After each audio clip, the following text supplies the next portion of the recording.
গভীর সমুদ্রের নীরবতা হঠাৎ ভেঙে গেছে। কোটি কোটি প্রাণী পাগলের মতো ভেসে উঠছে ওপরে, কিন্তু কেন? তো চলুন তাই জানার চেষ্টা করি আজকের ভিডিওতে। কিছুদিন আগে প্রায় 150টি কিলার হোয়েল হঠাৎ করে অস্ট্রেলিয়ার টাসমানিয়া দ্বীপের সমুদ্র সৈকতে দেখা যায়। এদের মধ্যে কিছু মারা গিয়েছিল, আর কিছু এতটাই ভীত হয়ে পড়েছিল যে ধাক্কা দিয়েও তাদের পানিতে ফেরানো যায়নি। অথচ এই কিলার হোয়েলই তো সমুদ্রের 1 কিলোমিটার গভীরে রাজত্ব করে, যাদের দেখে অন্য সব প্রাণী ভয়ে দূরে সরে যায়। তাহলে এরা নিজেরাই কেন এত ভয় পেল? এর ঠিক পরপরই ভারতের ওড়িশা উপকূলে 7 লাখেরও বেশি কচ্ছপ ভিড় জমায়। আশ্চর্যের বিষয় হলো, এই কচ্ছপগুলো এমন এক প্রজাতির যারা সাধারণত মেক্সিকোর কাছে সমুদ্রের 150 মিটার গভীরে থাকে। তাহলে তারা প্রায় 9000 কিলোমিটার পথ পাড়ি দিয়ে হঠাৎ ওড়িশা এলো কেন?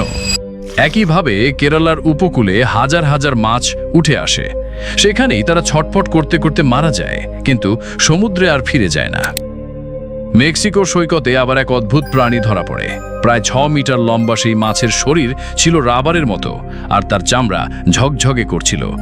এটা কোনো সাধারণ মাছ নয়, গভীর সমুদ্রের বাসিন্দা। কিন্তু আজকাল বিশ্বের বিভিন্ন দেশের উপকূলে এই ধরনের গভীর সমুদ্রের মাছ মৃত অবস্থায় ভেসে উঠছে। প্রাচীন বিশ্বাসে বলা হয়, এদের এমনভাবে ওপরে আসা মানে বড় কোনো বিপর্যয় ঘনিয়ে আসছে। তাহলে কি এর পেছনে আছে সেই লিভিয়াথনের হাত? হ্যাঁ, সেই পৌরাণিক সমুদ্র দানব যার সম্পর্কে বলা হয় সেই বারমুডা ট্রায়াঙ্গেলের শতাধিক জাহাজ ডুবিয়েছে এবং হাজারো প্রাণ কেড়ে নিয়েছে। যদি এই লিভিয়াথন এখন সত্যি জেগে উঠে ওপরে আসে, তাহলে তা ভয়ঙ্কর ধ্বংস ডেকে আনতে পারে। তাহলে কি মানব সভ্যতার জন্য এক ভয়াবহ বিপদ অপেক্ষা করছে? পৃথিবীর 71% অংশ সমুদ্রে ভরা, অথচ আমরা মানুষ এখন পর্যন্ত এর মাত্র 5%ই অনুসন্ধান করতে পেরেছি। বাকি 95% এখনও অজানা রহস্যে ঘেরা। সমুদ্রের সবচেয়ে গভীর স্থান হল মারিয়ানা ট্রেঞ্চ, যাকে চ্যালেঞ্জের ডিপও বলা হয়। এর গভীরতা 11,000 মিটার, অর্থাৎ সেখানে মাউন্ট এভারেস্টকেও ফেললে পুরোপুরি ডুবে যাবে। এত গভীরে সূর্যের আলো পৌঁছায় না, চারপাশ একেবারে অন্ধকার, আর এমন চাপ যে 1 সেকেন্ডেই মানুষের শরীর টুকরো টুকরো হয়ে যাবে।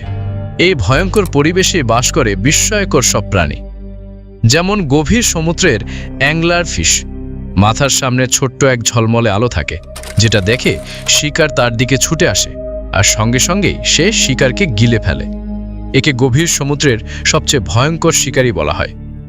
সাধারণত তারা 1 কিলোমিটার গভীরে থাকে, অথচ কিছুদিন আগে ক্যানারি দ্বীপের কাছে এটিকে উপরে ভেসে উঠতে দেখা গেছে।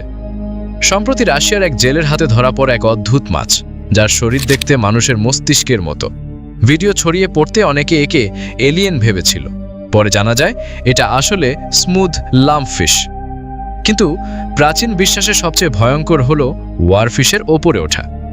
ইতিহাসে বহুবার দেখা গেছে এই মাছ উপকূলে আসার পরপরই ভয়াবহ বিপর্যয় নেমে এসেছে। যেমন 15 শতকে গ্রিনল্যান্ড আর আইসল্যান্ডের নাবিকেরা প্রথমবার এই মাছ দেখে আতঙ্কিত হয়েছিল। কয়েকদিনের মধ্যেই সেখানে এক প্রচণ্ড ঝড় এসে অসংখ্য জাহাজ ডুবিয়ে দেয়। 1855 সালে জাপানের জেলেরা রূপালী ঝকঝকে ওয়ারফিশ দেখেছিল। কিছুদিন পরই টোকিওতে এক ভয়াবহ ভূমিকম্প হয়, যা পুরো শহর ধ্বংস করে দেয়। তখন থেকে জাপানিরা বিশ্বাস করে, সমুদ্রের দেবতা যখন রাগান্বিত হন, তখন ধ্বংসের আগে সতর্ক বার্তা হিসেবে এই মাছগুলোকে উপরে পাঠান। 2011 সালের ফেব্রুয়ারিতেও জাপানের বহু উপকূলে ডজন ডজন ওয়ারফিশ উঠে আসে। আর তার ঠিক পরেই ঘটে ভয়ঙ্কর সুনামি, যা 20,000 মানুষের প্রাণ কেড়ে নেয়, লক্ষাধিক মানুষকে গৃহহীন করে এবং কয়েকশো বিলিয়ন ডলারের ক্ষতি ঘটায়। তাহলে এখন যেসব গভীর সমুদ্রে প্রাণী উপরে উঠে আসছে, তাকে কোনো আসন্ন বৈশ্বিক বিপর্যয়ের সংকেত? বিজ্ঞানীরা বলছেন এর জন্য দায়ী মানুষ নিজেই। কেননা প্রথমত গ্লোবাল ওয়ার্মিং। সমুদ্রের উপরের পানি গরম হচ্ছে, আর সেই গরম নিচে ছড়িয়ে পড়ছে।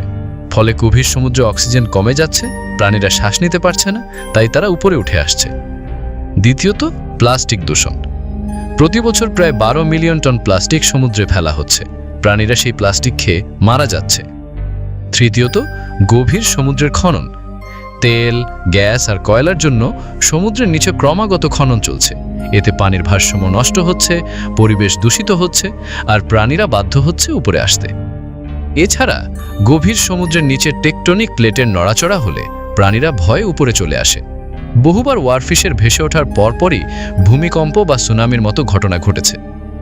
অর্থাৎ সামনে ভয়ঙ্কর কোনো প্রাকৃতিক বিপর্যয় ঘটতে চলেছে কিনা সেটা সময়ই বলবে। তবে প্রাচীন বিশ্বাসে অনেকে মনে করে এগুলো হচ্ছে সেই লিভিয়াথানের জাগরণের ইঙ্গিত। বাইবেলে জব অধ্যায় 41-এ লিভিয়াথানের বর্ণনা পাওয়া যায়। সেখানে লেখা আছে, তুমি কি লিভিয়াথানকে হুক দিয়ে ধরতে পারো? তার নিঃশ্বাস থেকে আগুন বের হয় আর তার চোখ জ্বলন্ত অঙ্গারের মতো দীপ্ত।